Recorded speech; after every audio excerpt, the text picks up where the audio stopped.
याद रखना, तवज्जो, बहुत ध्यान से सुनना। मैं अपने मस्तक की तर्जुमानी कर रहा हूं, अल्लाह करे मैं हक बोल करके तुम्हारे दिल में ईमान को रासिख करने में कामयाबी हासिल कर सकूं। सुलेमान अलैहिस्सलाम की सोहबत में जंगल का छटाक भर का परिंदा रह गया तो उसको शिर्क से इतनी नफरत हो गई कि वो शिर्क देख करके बेचैन और बेकरार हो गया। जब सुलेमान अलैहिस्सलाम की सोहबत में रहने वाले परिंदे के दिल के तज़किये का ये आलम है तो जाने सुलेमान मुहम्मदुर रसूलुल्लाह के सहाबा के दिलों के नारे तकबीर, जो रिसालत, अज़मते सहाबा, जो सहाबा पे भोंकते हैं उनको होश आना चाहिए। जब सुलेमान अलैहिस्सलाम की सोहबत गैरतमंद बनाती है तो जाने सुलेमान मुहम्मदुर रसूलुल्लाह की सोहबत ने सहाबा के सीनों में कितना ईमान रासिख कर दिया होगा। इसलिए सहाबा पे बोलने से पहले सोचना, जब हुदूद शिर्क से इतना नफरत करता है तो सहाबा के दिल में कुफ्र से कितनी नफरत होगी। इसलिए सहाबा पर बातें न किया करो, बकबक न किया करो। हमने तो इसमें पढ़ा, इब्ने कसीर से पढ़ा। मैंने कहा हमने इब्ने कसीर का कलमा नहीं पढ़ा, हमने मुहम्मदुर रसूलुल्लाह का कलमा पढ़ा। हम इब्ने कसीर की बुनियाद पे दीन नहीं मानते, हम मुहम्मदुर रसूलुल्लाह की बुनियाद पर इब्ने कसीर की उन तहरीरों को मानते हैं जो दीन से यगानत रखती है। ये बात अच्छी तरह याद रखना। तो बात किताबों के हवाले देने से पहले आपको अपने बुजुर्गों के नक्शे कदम को ढूंढना चाहिए। बहरहाल तो अर्ज क्या कर रहा था, हुदूद ने जब ये कहा, सुलेमान अलैहिस्सलाम ने उसको खत लिखा। किसको? वो जो खातून मुल्क यमन पे हुकूमत करती थी, वो खातून भी अजीब थी, उसका नाम बिल्कीस था। वो उसकी माँ या बाप दोनों में से कोई एक जिन्नात में से था। तो उसका पूरे इंसानों जैसा वजूद था और पैर उसके जो है वो बकरियों की तरह थे, जानवरों की तरह। बहरहाल वो छुपा के रखती थी, नीचे लटका के रखती थी ताकि किसी को पता न चले। बहुत ज़हीन औरत थी वो, बहुत ज़हीन खातून थी वो। आपने खत लिखा, कहा तुम लोग जो है वो फर्मा बरदार होकर के आ जाओ वरना हम तुम पे चढ़ाई करेंगे। तो उस औरत ने कहा कि अगर वो नबी होगा, तवज्जो, नबी होगा, नबी होने का दावा कर रहे हैं ना, नबी होगा तो वो ईमान ही कबूल करेगा, तोहफा कबूल नहीं करेगा। और निरा बादशाह होगा तो तोहफा लेकर के हमारे साथ सुलह कर लेगा। उसने पहले तोहफे भेजे, सुलेमान अलैहिस्सलाम ने कहा तोहफा नहीं चाहिए, ईमान चाहिए। अब बिल्किस आने के लिए तैयार हुई। बस अब इतना वाकया मैंने बस आपके सामने जोड़ने के लिए, दिमाग जोड़ने के लिए, जहन जोड़ने के लिए रखा। अब बिल्किस आ रही है, 7 कमरों में उसका एक बहुत बड़ा तख्त था जिसको हुदूद ने अर्श अजीम कहा है। अर्श अजीम कहकर कुरान ने फिर उसको जो वो हिकायतन नकल फरमाया है। फिर क्या हुआ, इधर वो औरत चली, बिल्किस खातून चली मिलने के लिए सुलेमान अलैहिस्सलाम से।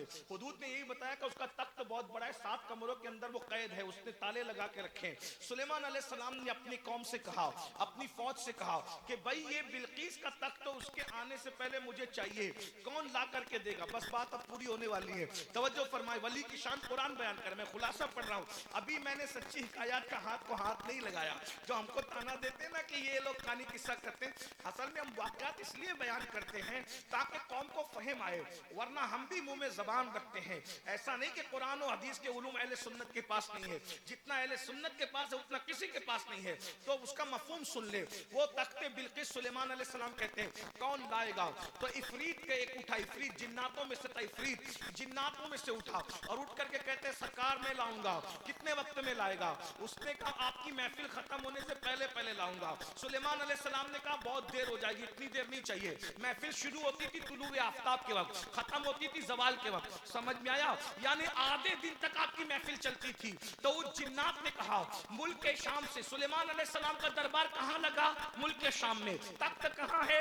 यमन में। अब समझ में आई बात? मुल्क के शाम से यमन जाना है, तख्त लाना है, वो भी 7 कमरों के अंदर, ताले के अंदर कैद किया हुआ है, वो भी शाही ताले हैं। याद रखना, ये वीर भूमि के ताले नहीं, शाही शाही ताले हैं। अल्लाह अकबर। इफरीत उठ करके कहता है मैं आधे दिन से पहले लाकर पेश कर दूंगा। सुलेमान अलैहिस्सलाम कहते बहुत देर हो जाएगी, तो वो बैठ गया। उसके बाद सुलेमान अलैहिस्सलाम के वजीर हजरत आसिफ बिन बरकिया उठे। उठने के बाद कहा मालिक मैं लाऊंगा। आपने फरमाया तुम कब लाओगे आसिफ? तो उन्होंने कहा आपकी पलक झपकने से पहले मैं तख्ते सुलेमान लाकर, मैं तख्ते बिल्किस लाकर पेश कर दूंगा।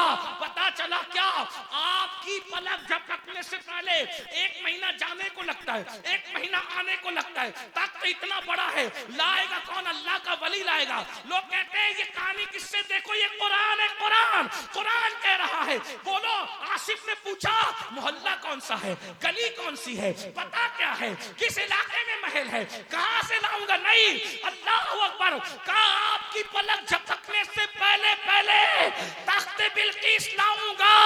और उसने पलक झपकने से पहले पहले तख्ते बिल्किस ला दिया।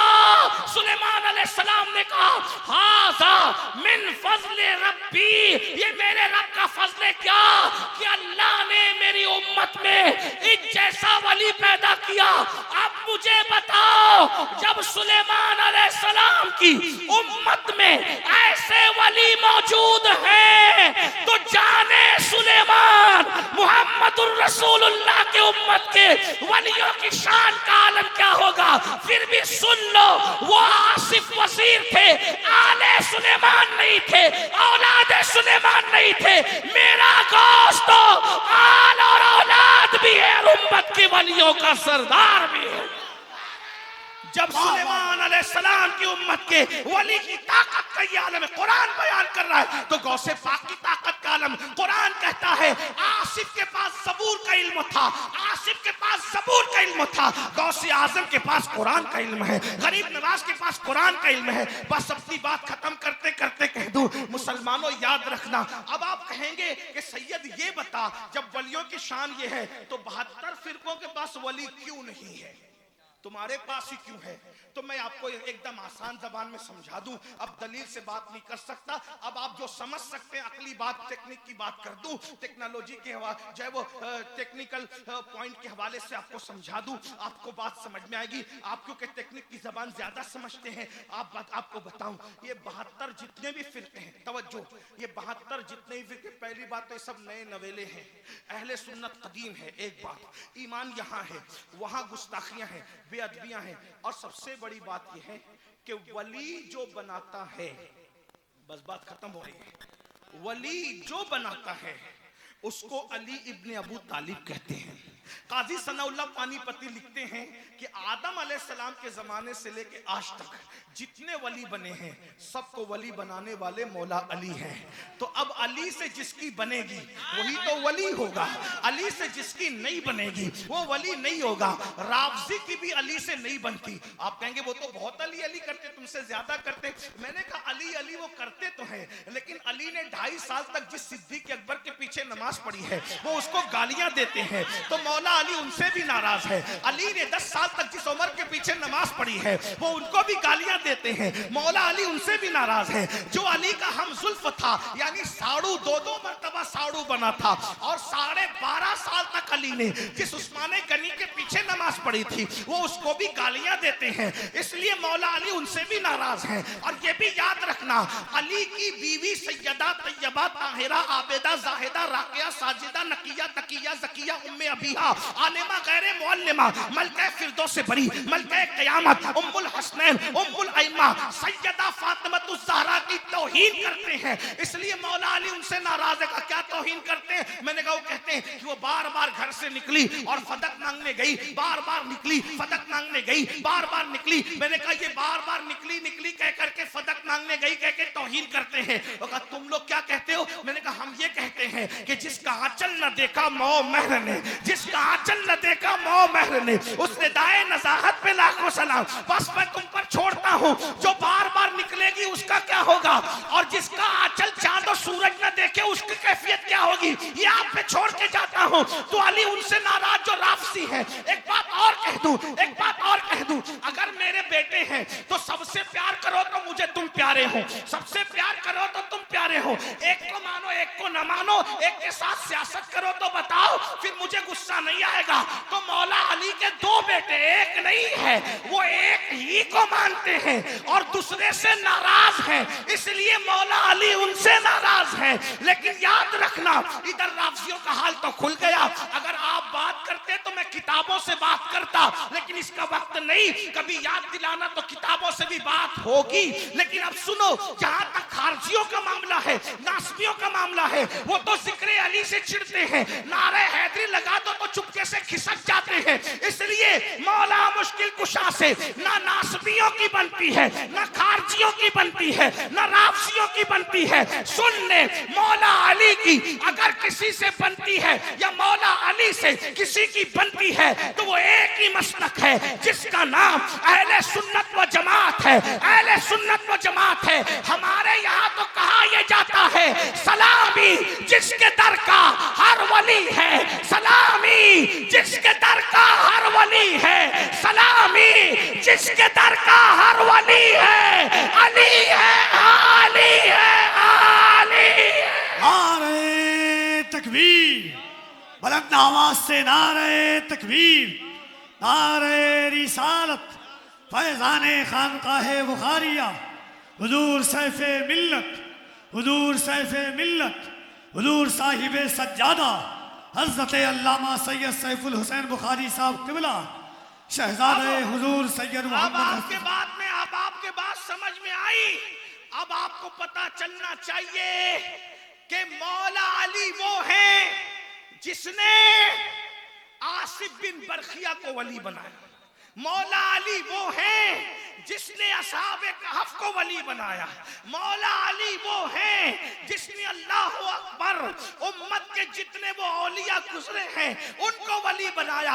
अब सुन्नियों, तुम्हें समझ में नहीं आएगा, जब वली बनने वालों के खुतबे कुरान पढ़ता है तो वली बनाने वाले की शान का आलम क्या होगा। इसीलिए हमारे यहाँ पर मौला अली का जिक्र इबादत है। और लोग कहते हैं ये अली का जिक्र क्यों करते हो। हमने कहा, मुल्ला जी, हम आपकी सुने कि अपनी अम्मी की सुने।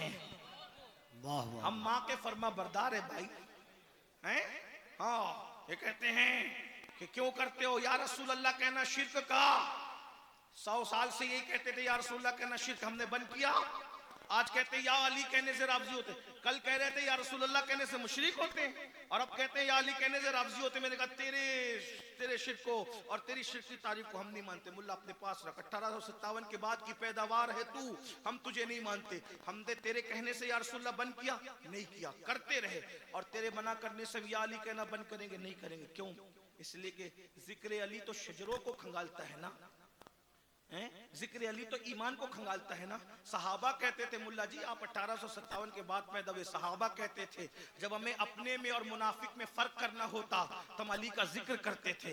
अली को जिक्र सुन के जिसके चेहरे खिल जाते थे समझ जाते थे मोमिन है, मुंह उतर जाता था समझ जाते थे मुनाफिक है। तो हमारी अम्मी जान उम्मुल मोमिनीन सैयदा आयशा सिद्दीका कहती है अली का इबादत है, अली का जिक्र इबादत है। तो मेरे भाई, जिसका जिक्र इबादत होगा वो गुमराही कैसे हो सकती है? इबादत कभी गुमराही हो सकती। इसलिए मेरी गुजारिश है, अपने बच्चों को अहले बैत की मोहब्बत पिलाओ, अपने बच्चों को सहाबा की मोहब्बत पिलाओ, अपने बच्चों को औलिया अल्लाह की मोहब्बत पिलाओ। अपने बच्चों को बताओ, खाते हुए सोते हुए अपने बच्चों को बताओ गौसे आजम की शान क्या है, गरीब नवाज की शान क्या है, मखदूम सिमना की शान क्या है, शाह बुखारी की शान क्या है। इसी तरीके से इमाम अहमद रजा की शान क्या है, मुहद्दिस आजम मुफ्ती आजम की शान क्या है। अपने बच्चों को औलिया अल्लाह से जोड़ो। हम रहें न रहें, हमारे बच्चे वलियों के दामन से वाबस्ता रहें, हमारे बच्चे वलियों के आस्थानों से वाबस्ता रहें। मेरी बात याद रखना, अगर वलियों से तुम्हारे बच्चे दूर हो गए तो ईमान भी ना रह पाएगा।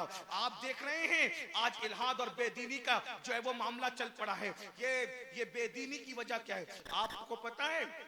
आपको पता है, बड़े बड़े खानदान के लोग, तवज्जो करना, बड़े बड़े खानदान के लोग आज सवाल करते हैं अल्लाह के होने का सबूत क्या है। लोग बड़े बड़े खानदान के लोग सवाल कर रहे हैं अल्लाह के होने का, जिनके बाप दादा कभी मुनाजरे करके अल्लाह को के वजूद को साबित करते थे, आज उस घर के बच्चे कह रहे हैं कि अल्लाह के होने का सबूत क्या है। मैं पूछता हूँ ये कैफियत कब बनती है? जब तुम बच्चों को दीन से जोड़ के न रखो।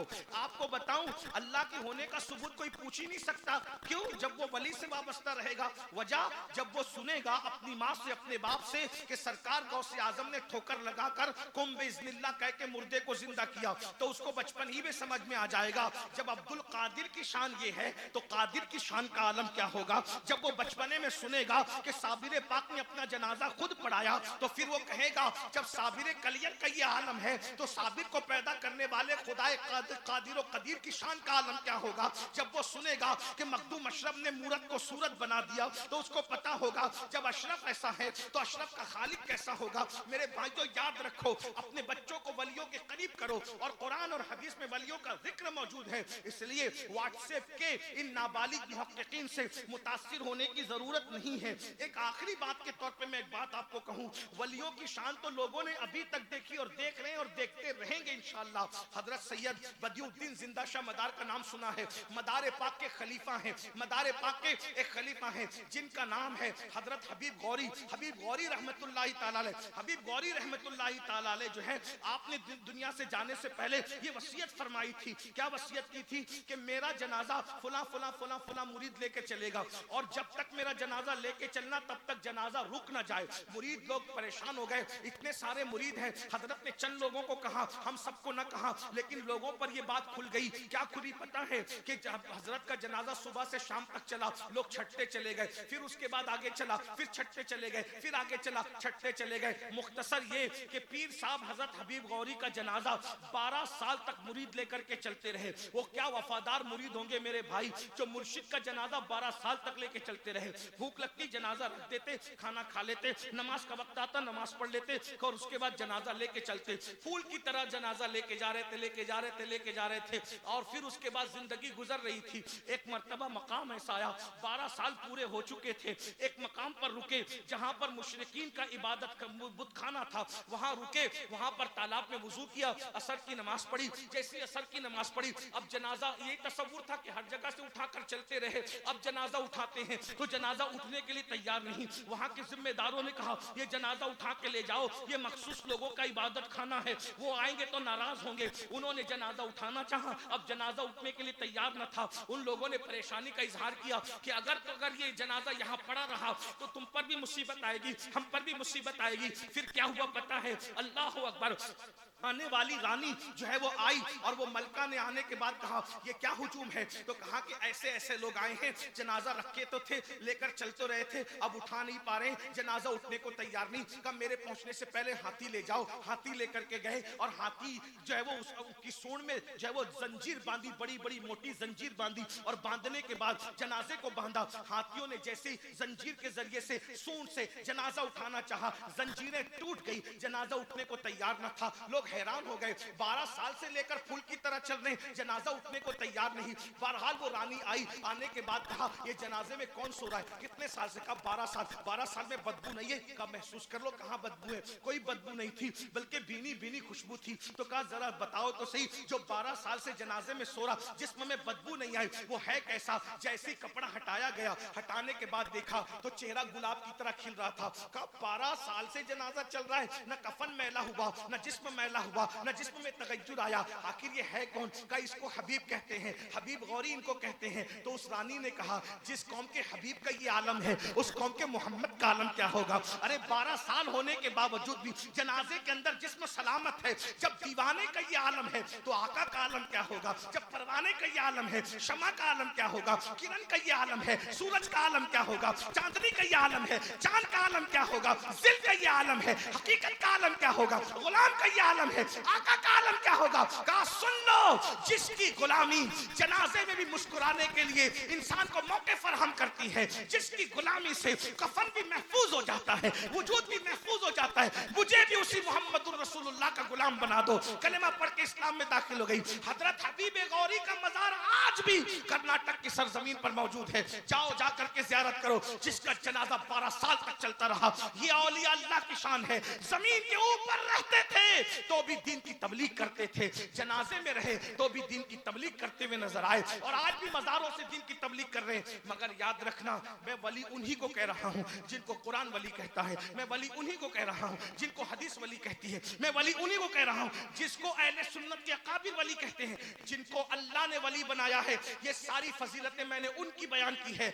जिनको जलसों के नाजिम वली बना रहे हैं, मैंने उनके बारे में कोई फजीलत नहीं मानना। जिनको आप वलायत दे रहे हैं, मैंने उनको कोई फजीलत नहीं मानना। सब नाजिम ऐसे नहीं होते, ये उनमें से नहीं है। अल्लाह अकबर। याद रखिएगा मेरे भाइयों, विलायत देना सिर्फ अल्लाह का काम है, अल्लाह की शान है, और अल्लाह के इज़्न से ये डिपार्टमेंट अल्लाह ने, ये मनसब अल्लाह ने मौला अली को अता किया है। मौला अली के इज़्न से ये मनसब अल्लाह ने हमारे पीर सरकार गौसे आजम को अता फरमाया है। आज तुम जिनको वली बनाते हो, याद रखना, दस्तार, तस्बीह, मुसल्ला, नमाज, रोजा देखकर, अच्छी तकरीर देखकर तुम उनको नेक तो कह सकते हो, वली नहीं कह सकते। याद रखना, हर पीर वली नहीं होता, मगर हर वली अक्सर जो है वो मशीखत के मनसब पे फाइज होता है। इसलिए याद रखना, पीर होने के लिए वली होना जरूरी नहीं है। आप लोग क्या समझते हैं, मैं अमीनुल कादरी से मुरीद हो गया, अब मेरी अकीदत उस वक्त तक मुकम्मल नहीं होगी जब तक मैं उनको वली ना कहूं। आपसे पूछता हूं, रस्ते का चलता फिरता शराबी, कबाबी, जुआरी,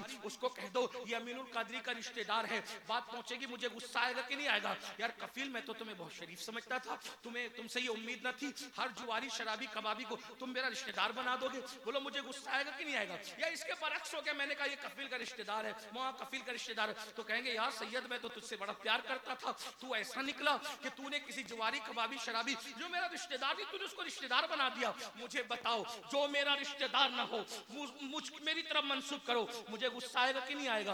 अब अल्लाह ने जिनको वली नहीं बनाया, अपना दोस्त नहीं बनाया, तुम जबरदस्ती उसको वली कह रहे हो, तो बताइए अल्लाह तुमसे नाराज होगा कि नहीं होगा? विलायत देना पब्लिक का काम नहीं है, विलायत देना जलसों के मुकर्रिरों का काम नहीं है, विलायत देना नाथखानों का काम नहीं है, विलायत देना नाजिमों का काम नहीं है, विलायत देना तुम्हारा काम नहीं है। और विलायत इतनी आसान चीज नहीं है कि सिर्फ तस्बीह पढ़ने से मिल जाए, नमाज पढ़ने से मिल जाए, तहज्जुद पढ़ने से मिल जाए, अच्छी तकरीर करने से मिल जाए। विलायत विलायत है, खुदा की दोस्ती है, उसके करम की बात है। अगर चाहते हैं तो कुत्ते को पानी पिलाने में विलायत अता कर देते हैं, और अगर नहीं चाहते हैं तो हजारों साल की हक और चिल्ले के बाद भी अल्लाह अकबर मरदूद करके, रजीम करके बाहर निकाल देते हैं। इसलिए किसी को विलायत खुद से वली मत डिक्लेयर करो।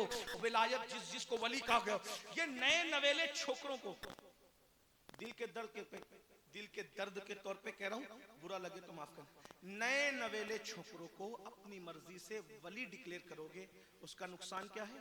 नुकसान ये है, मिसाल के तौर पे आपने मुझे वली कहा, एक बात है ना, मुझे कहा, मैं अपने ऊपर की बात कर लूं ताकि कोई नाराज ना हो, कफील नाराज ना हो, शमीम भाई नाराज ना हो, इसलिए हाँ तवज्जो फरमाएं, बात कहूं ना, आपने मुझे वली कहा, समझ लीजिए, एक मिसाल समझ लीजिए, आपने मुझे वली कहा, वली कहने के बाद एक दिन मैं फजर में सोता रह गया, तवज्जो करो, एक दिन मैं फजर में, इंसान हूं, वली नहीं हूं, तो मेरी जिंदगी वलियों की तरह नहीं होगी, मैं एक आम इंसान हूं, फजर में सोता रह गया, या कभी मैंने झूठ भी बोल दी, पॉसिबल है, और मुझसे बड़ा तो कोई गुनहगार दुनिया में है भी नहीं है? हम तो ये सोचते हैं जलसे में इस नियत से आते हैं कि चलो कुछ चीख पुकार करके अल्लाह रसूल का जिक्र करेंगे, उसी के सदके में अपनी माफी हो जाए। जहां 40 मोमिन जमा होते उसमें एक अल्लाह का वली होता है, भाई कोई अल्लाह वाला होगा, नजर पड़ जाएगी तो अपना बेड़ा पार होगा। ये जो 40 में एक अल्लाह का वली जो होता है ना, स्टेज पे हो ये जरूरी नहीं है, कोई नीचे ही बैठा होगा। बाज मर्तबा स्टेज पर मेकअप करके आने वालों से ज्यादा वो फटे पुराने वाला कोई प्यारा होता है ना, जिसको तुम धक्के दे के बाहर करते हो। ये मैं गुस्से में नहीं कह रहा हूं, हदीस पाक है, वह वलियों की शान ये है कि गुम हो जाए तो कोई ढूंढे ना, बीमार पड़ जाए तो कोई इयादत ना करे, हाँ महफिल में आ जाए तो धक्के देकर निकाल दिए जाए, ये उनकी शान है। और शान ये है, कसम उठा ले तो अल्लाह उनकी कसम को पूरा करे, हदीस है, बुखारी शरीफ की हदीस है, सियासता में रिवायत है। तो सुनो मैं क्या कह रहा था, आपने मुझे वली का, जबकि मैं वली नहीं हूं, ठीक है, तो आपने देखा कि फजर नहीं पड़ी, झूठ बोल दिया, कुछ और कर दिया, यार वादा खिलाफी करी, कुछ भी कर दिया, तो नए छोकरों को वली जो वली नहीं है कहने का नुकसान क्या? दो चीजें होगी, या तो आप जो वाकई वली हैं उनके बारे में ये तसव्वुर बनेगा कि जैसे ये फजर नहीं पढ़ता ना वैसे वो लोग भी नहीं पढ़ते, मानने वालों ने ऐसे कर दिया, बस बना दिया। जैसे ये झूठ बोलता है ना, वादा खिलाफी करते हैं ना, वैसे वो भी करते हैं। जैसे ये नजराने के लिए लड़ रहा है ना मुझसे, वैसे वो भी लड़ते होंगे। एक कौम ने बना दिया इनको, यही होगा। तो नुकसान किसका हुआ? अच्छे लोगों की गलत छवि तुम्हारे बच्चों के दिल में बैठी, और इस एक के गलत कैरेक्टर लेस होने की वजह से वो अल्लाह वाले नजर में मशकूक हो गए। ये पहला नुकसान। दूसरा नुकसान, ये सब करने के बाद भी वो जैसे थे लोग मुझे वैसे ही समझेंगे, ये भी गलत है। मेरी तरह समझा तो भी गलत, उनकी तरह मुझे समझा तो भी गलत। इसलिए आप किसी को वली मत बोलिए। आप अपने उलमा अकाबिर, और वो भी उलमा कौन? इन्नमा यख्शल्लाह मिन इबादिल उलमा की जो मंजिल पे फाइज है वो लोग जो उनको वली बोले ना, आप वली बोलिए, नेक नेक बोलिए, मुत्तकी बोलिए, परहेजगार। आप विलायत मत बांटिए, वरना आज गांजा पीने वाले को वली कह रहे हो, नंगे धड़ंगे घूमने वाले को वली कह रहे हो, 10 उंगलियों में अंगूठियां पहनने वालों को वली कह रहे हो, जो रमजान शरीफ के रोजों के दरमियान हुक्का पिए, सिगरेट पिए, बीड़ी पिए, उनको वली कह रहे हो। तो नुकसान तो इसमें अपना है ना कि दूसरे मसलक के लोग जो वलियों के ऊपर उंगलियां उठाते तो कहते देखो ये ऐसे थे वली, ऐसे होते हैं वली। खुदा के लिए अपने अल्लाह वालों पे जुल्म मत कीजिए। ये सारी शानें उनकी हैं जिनके लिए कुरान कहता है ला खौफुन अलैहिम वला हुम यहज़नून, और उनकी निशानी कुरान बयान करता है अल्लदीना आमनू व कानू यत्तकून। इसलिए वली बोलने से पहले 50 बार सोचिए। एक बात है, जब मैं अपनी मर्जी से हिंदुस्तान में किसी को वजीर आजम नहीं बोल सकता, वकील नहीं बोल सकता, डॉक्टर नहीं बोल सकता, जब तक वो डिग्री ना हो। बोलो बोल सकता हूं, अगर बोलूंगा तो लोग कहेंगे पागल हो गया तू, बगैर डिग्री के वली बोल, बगैर डिग्री के डॉक्टर बोल रहा है, वजीर बोल रहा है, इंजीनियर बोल रहा है। नहीं बोल सकता। जब मैं इंजीनियर, डॉक्टर, वकील, वजीर आजम बगैर सलाहियत के नहीं बोल सकता, तो जब मैं हिंदुस्तान की हुकूमत के माहौल में दखल नहीं दे सकता, तो अल्लाह की हुकूमत में मुझे दखल देने का क्या हक है? इसलिए संभल करके रहिए, नेक बोलिए, मुत्तकी बोलिए, वली बोलने से पहले सोचिए। गौसे पाक फरमाते हैं वली वो होता है जो अल्लाह की 2 सिफात का मजहर होता है, रसूलुल्लाह की 2 सिफात का मजहर होता है, सिद्दीक अकबर की 2 सिफात का मजहर होता है,